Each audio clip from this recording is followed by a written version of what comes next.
Esse tema da valorização por tempo de magistratura, isso foi um tema tratado no ano retrasado, em 2022, ele chegou a ser pautado no Senado.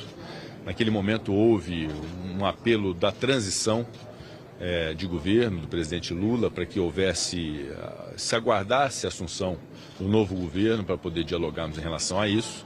Passou todo o ano de 2023, eu considero que essa proposta é uma proposta muito importante. Eu tenho vários elementos, argumentos, dados em relação à natureza dela.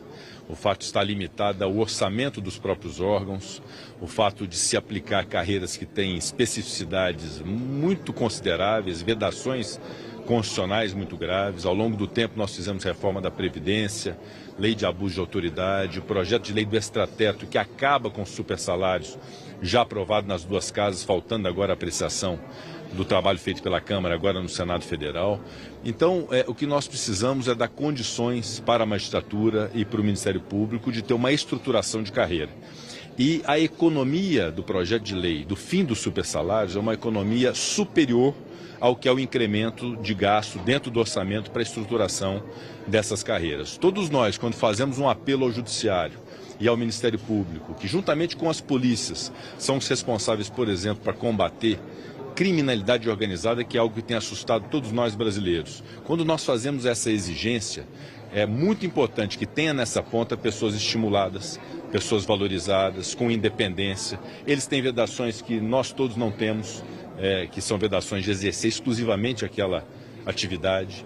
Então, ela tem uma razão de ser. Houve um alargamento do rol de carreiras pelo relator, o senador Eduardo Gomes, e na Comissão de Constituição e Justiça. Esse alargamento que é objeto de discussão nesse momento, e nós vamos ter toda a responsabilidade de dialogar com o Poder Executivo, já que se estende no trabalho feito pela CCJ a carreiras que estão vinculadas ao Executivo, que o Executivo participe do debate, que haja o dimensionamento do custo disso.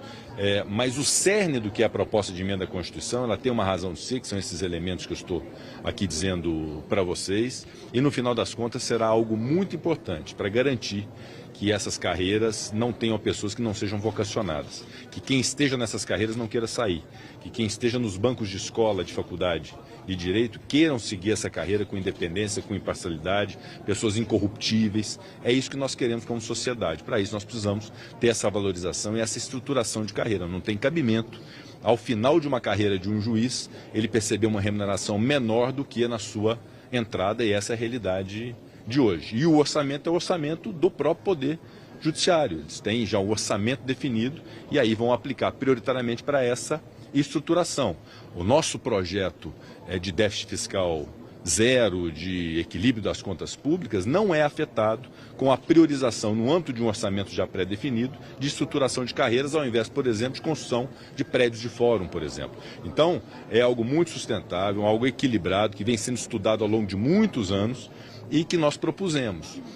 E agora o alargamento, evidentemente, merece novos estudos, merece envolver o Poder Executivo, que agora está envolvido, para a gente poder ter a melhor decisão possível. Mas o PL nos supersalários que faria essa economia, ele está parado. Existe uma previsão de quando ele vai para frente, quando vai chegar aqui? Há um compromisso meu como presidente do Senado e do Congresso Nacional, a estruturação das carreiras do Judiciário e do Ministério Público, com a valorização por tempo de magistratura em função da dedicação exclusivíssima que eles têm, só será promulgada na eventualidade de apreciação e aprovação pelo Senado e Câmara se houver aprovação do projeto de lei que define as verbas indenizatórias e que acaba com os supersalários no Brasil.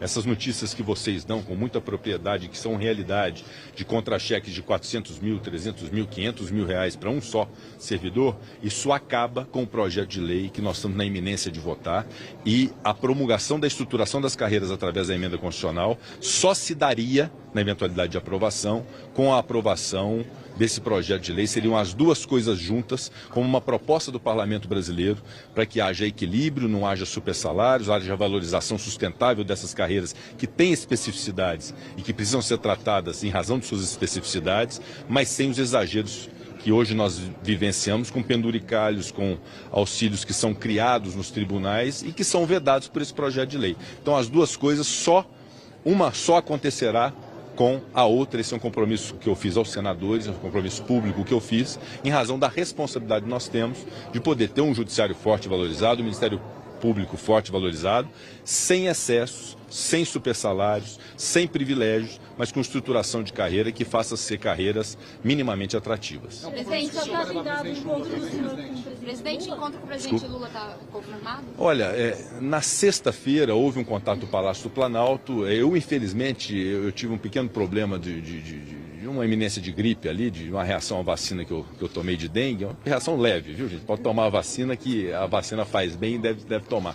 Mas eu tive uma pequena reação e acabei não conseguindo atender e ter o nosso encontro na sexta-feira à noite. E ficamos de nos falar ao longo dessa semana, mas ainda não há uma data definida. Mas o diálogo com o Palácio do Planalto, ele continua pleno, com os líderes do governo, o líder Jacques Wagner, o líder Randolfo Rodrigues, no Senado e no Congresso Nacional, com o ministro Alexandre Padilha, que é o responsável pela articulação institucional, com o ministro da Fazenda, Fernando Haddad. O nosso diálogo é sempre muito produtivo, muito aberto, e não há nenhum tipo, nem mínima, de crise entre o Senado Federal e o governo federal. O senhor falou da tributária, os textos já chegaram, como os senhores avaliam as propostas? Os textos parecem que estão sendo finalizados pelo ministro Fernando Haddad. Eu acho que seria razoável que nós o apreciássemos, né, juntamente, especialmente com o relator, o senador Eduardo Braga, juntamente com o ministro Fernando Haddad, para que então se dê início na casa iniciadora, que é a Câmara dos Deputados. É um projeto de autoria do Executivo, portanto, se impõe começar na Câmara dos Deputados.